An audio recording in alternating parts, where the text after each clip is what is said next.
Hey y'all, welcome back. My name is Shannon. Tonight I'm going to make a super easy recipe for y'all. It is called Riesling pork chops. And it's just a couple ingredients. It's some boneless pork chops, some Riesling wine, some butter. Oh, I have to show you this wine. This is from Visa Tui. It is my favorite winery out in California. And they are just, oh, it's just so good. So there's the butter in the dish and some olive oil and some seasoning salt. And we're going to start by seasoning one side of the pork with the seasoning salt. And then I'm going to get a pan good and hot. And I'm going to put about a tablespoon of butter and about a tablespoon of olive oil in the pan. And then I'm going to put the pork chops in the pan, seasoning side down. And now I'm going to season the top or the other side of the pork chops. And I'm going to let those brown up in that olive oil and butter until they get a nice golden brown color on the pork chops. And then I'm going to turn them and I'm going to brown up the other side. And here I am checking. Oh, look at that. Oh yeah, that's what I'm talking about. Okay, so we're going to flip those pork chops over and we're going to get the other side nice and browned up. Hey, if you like what you see in some of my recipes that I'm posting, I sure would appreciate it if you would subscribe and click the notification bell to be able to get all of my uploads, all of my videos. Oh yeah, we're going to have some real classy Kraft macaroni and cheese for dinner. Actually, we love this stuff, and my secret is to use heavy cream instead of the milk to make it just a little bit tastier, in my opinion. Okay, so you can see those pork chops have got nice color on both sides, and I don't normally measure the wine. I just kind of pour it in and get enough in there and then go from there. But tonight I actually measured, and I'm going to use 1 cup of the Riesling wine. I'm going to pour that in the pan, and then I'm going to scrape.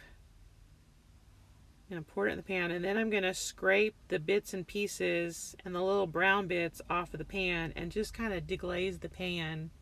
Get all that yumminess up and get it up in the sauce, and so good, y'all.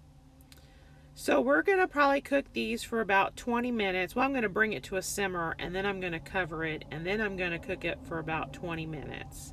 But I'm still working here on getting the little brown bits off of the bottom of the pan, because that's flavor, and we don't want that flavor to go anywhere. We need that flavor. Okay, I'm going to put the lid on it, and I'm going to cook it for about 20 minutes, like I said.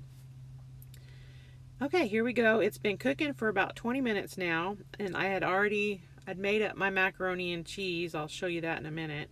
But that's what it looks like after about 20 minutes.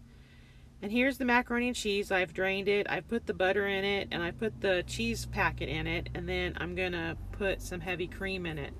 Now, I'm going to apologize for my terrible, terrible camera work here. I was trying to hold the pan, hold the spoon, stir, hold the camera, and it's terrible camera work, y'all. I apologize.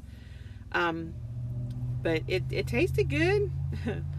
So anyway, I mixed that all up, and I'll actually come back and finish mixing that up off camera. But I'm going to show you the pork chops here. They've been cooking for just a couple of minutes without the lid on, and you can tell that sauce is kind of reducing a little bit. It needs a little bit longer just to reduce, and oh, see, now you can see it's really reducing and it's starting to coat those pork chops. So we're going to flip those pork chops around and let that boil and reduce, and don't walk away from it now. I can't tell you the number of times that has boiled dry on me, and it has not been pretty.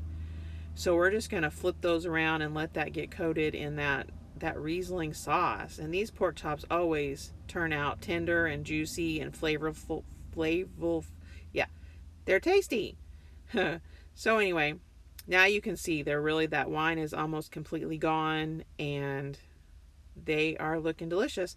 So I showed you the macaroni and cheese that I'm going to serve it with, but we're also going to have some strawberries and some cucumbers, and then I made some steamed broccoli in the microwave, which I don't think I got a shot of the steamed broccoli.